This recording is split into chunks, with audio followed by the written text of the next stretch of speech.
Hi, everybody. Thanks for joining me for another week of my YouTube channel, Leading with Integrity. So, this week I want to take a little bit of a different approach and talk about good and bad leaders through the form of fictional characters. So, I'll go over 4 good leaders and 3 bad leaders. So, these are people that I identify as good and I identify as bad. So, it's completely my opinion. I'm open to discussion if anybody disagrees with me after this is over. So let me just jump right in. For my first person as a good leader, I chose Atticus Finch from To Kill a Mockingbird. Atticus shows us that even within a system of inequity, a single person can make a huge difference. And he makes this difference by creating equality. He created respect and he created the opportunity for his client to have a voice. He quietly stood up for what was right, but not in the eyes of society, but what he knew to be right. He did this without working the system. He worked quietly within it, and yet when it was necessary, he stood up for what was right. He reminded me that leadership starts with one person, ourselves.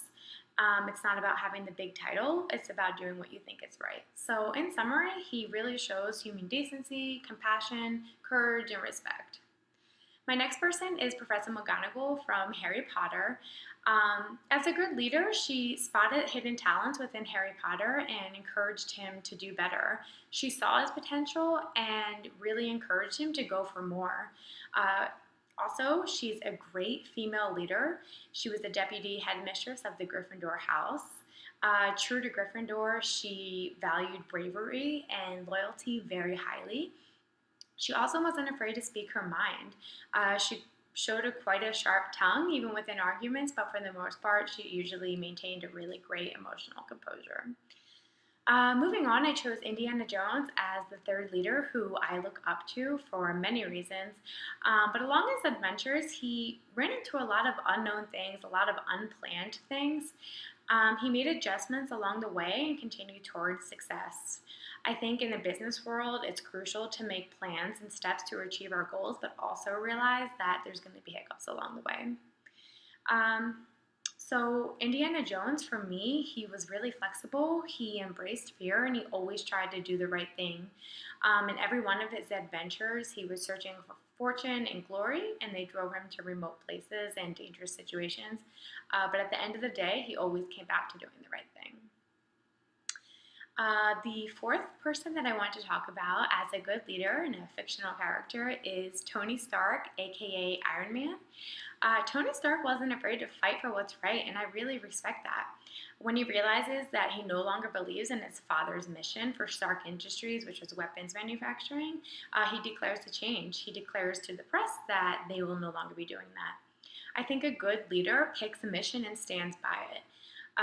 A great leader has the integrity to find a noble cause and see it through, and I think he really did that. He first defined himself as a genius, billionaire, playboy, philanthropist, and during the first Iron Man, he dedicates his time to ensuring that weapons produced by Stark Industries are moved through the wrong hands. So, in all, I think he's pretty socially responsible, he's team centered, and he's a very transparent leader, all of which I really respect. Moving on to the bad leaders, and I don't want to give them too much time because they're just not good people, even though they might be fake characters. I think first and most notable is Darth Vader. I think along all the Star Wars, he neglects to inform his staff of important events and happenings. Mistakes happen, but Darth Vader exhibits poor leadership, I think, all throughout when he treats them as unacceptable. He is unable to take criticism. He has a lack of emotional intelligence, and he really has zero tolerance for mistakes, which, as a leader, you have to know that people make mistakes and you have to allow for them and respect them and then learn from them.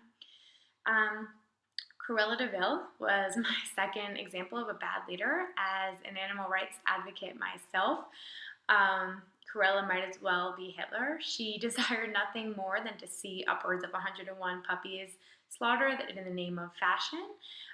She had no respect for others or her people, and she led with fear. The people that she employed, she put fear in them. And then the last one I have is from Harry Potter as well, with Lord Voldemort. He is the antagonist in all of these series, and he is basically a raging psychopath, void of any human emotional feelings. So he likes to see people suffer, and that's just not a good leader.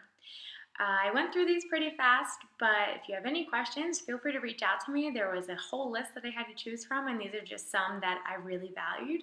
For the good leaders, I really value respect, human decency, courage, honesty, and compassion. And for the bad leaders, they really just had no emotional intelligence. They were unable to take criticism and zero tolerance for mistake. All things I think are not good for a leader and for a team. So thanks for listening.